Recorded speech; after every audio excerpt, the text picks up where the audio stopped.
خيسني بيتني نما سوشيال ميديا فيدمود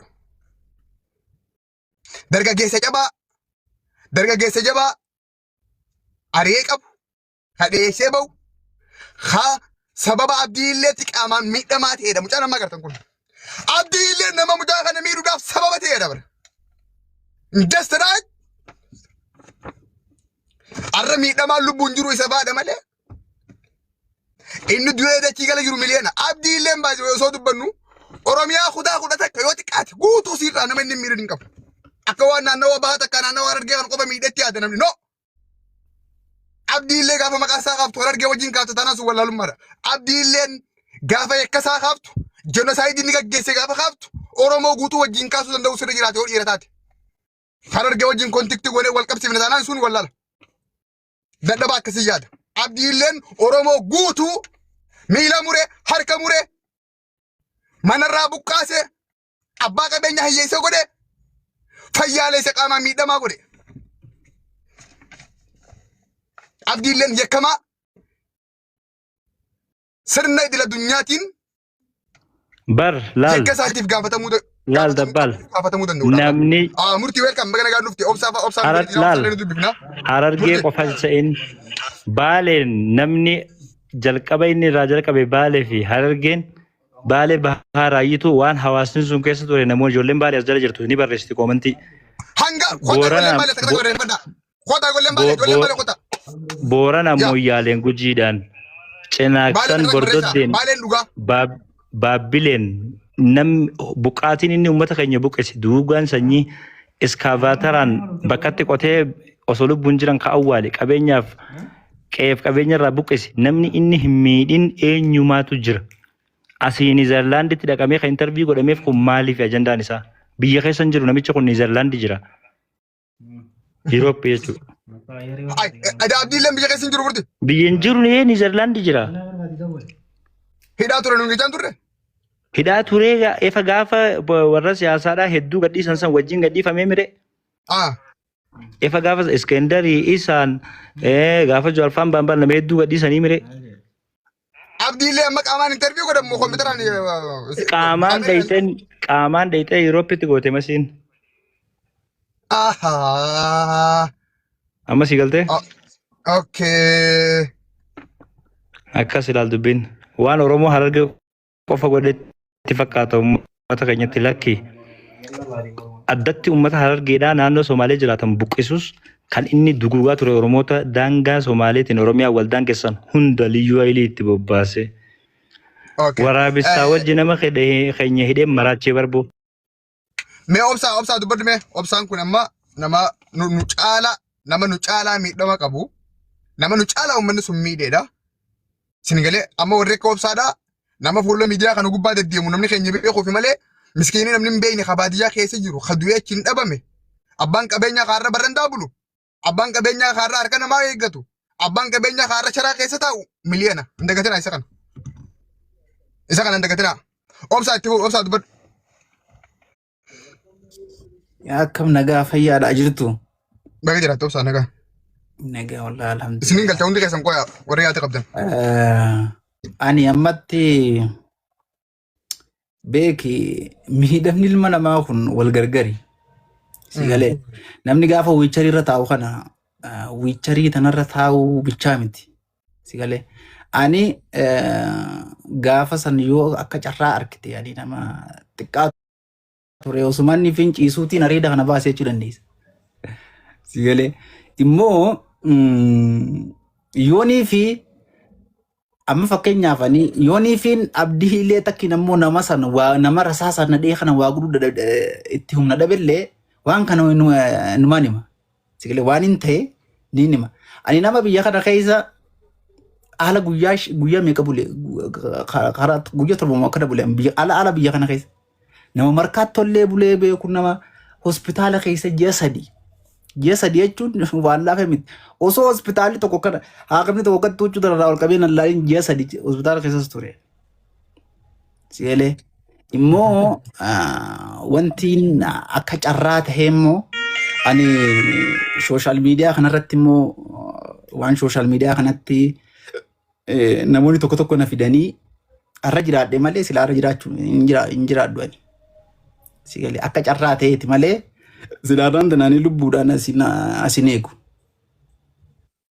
Immoo namoonni akkas miidhaman namoonni akka kiyyaa akka social media fayyadamne namoonni carraan isaanii social media kanarraa fageesse baay'ee jira. Gaafa akkas jennu ana bichatti ilaalina. Fakkeenyaaf ana bichaa miti. Namni fakkeenyaaf sababa nama kanaa miidhamee ana bichaa miti miliyoona ta'uu danda'a. Garuu immoo an akka carraa ta'ee social media kana rabbi carraa naa kennee social media kana fayyadameef malee namoonni akka kiyyaa miliyoona. Namoonni wanni akkanaa miitee sagalee dhabe. Sagalee nama isaa sagalee ta'uu dhabe. Nama isa dubbisu dhabe hedduu jira. Ana immoo akka carraa ta'eeti malee silaa hin jiraadhu ani silaa. Maaliif beektaa anamma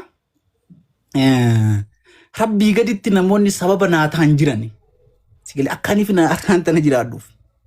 Sigalee maaliif ani qaama miidhamaa kana jechuun walii lama akkuma siin jee ani nama bakkaanni finciisu kana gargaarsa namaatiin ala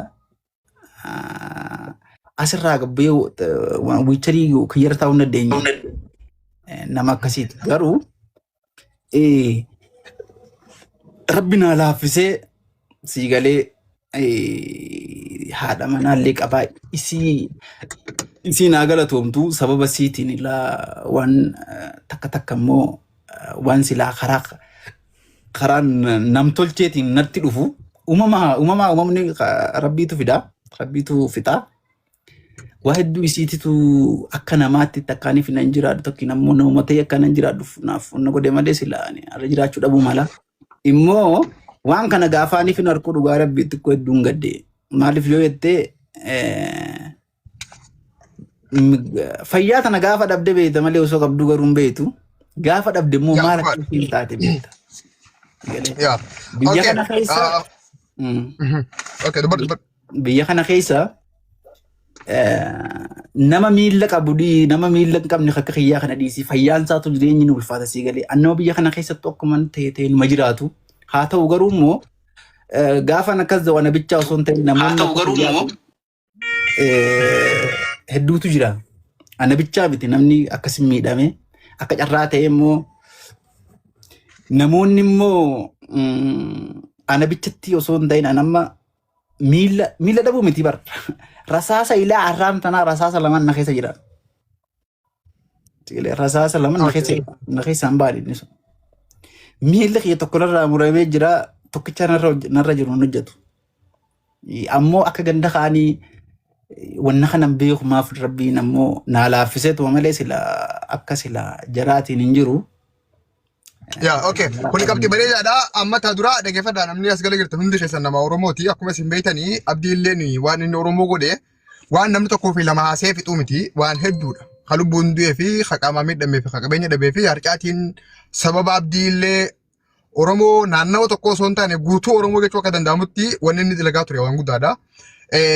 Namni tokko namni maqaa Oromoo dhawatu namni bakka lafa Oromoo seenaa Oromoo turizimii Oromoo wajjin waan wal qabatu tokkoon miidiyaa hawaasaa banatee fayyadamu tokko nama uummanni hangan takka balfu nama uummatarraa miidhaa hangana geessu takka godhe akka waan goota wayitti akka waan nama jabaa wayitti akka waan nama namni waarraa barachuu danda'u tokkotti akka waan nama seenaa qabuutti akka nama dhalootaaf waa lafa kaayee tokkotti miidiyaa Oromoorra fiddee namni an Oromoo dheefiin jettu gaafa teessee haasofsiiftu inumaa uummata kanaan dhiifama gaafachiise minaan jettee gaafatti qoosaa gootu Oromummaan ati qabdu hin jiru tokko kana qabadhaa. Kalamaffaadha waan takkaan isinitti hima.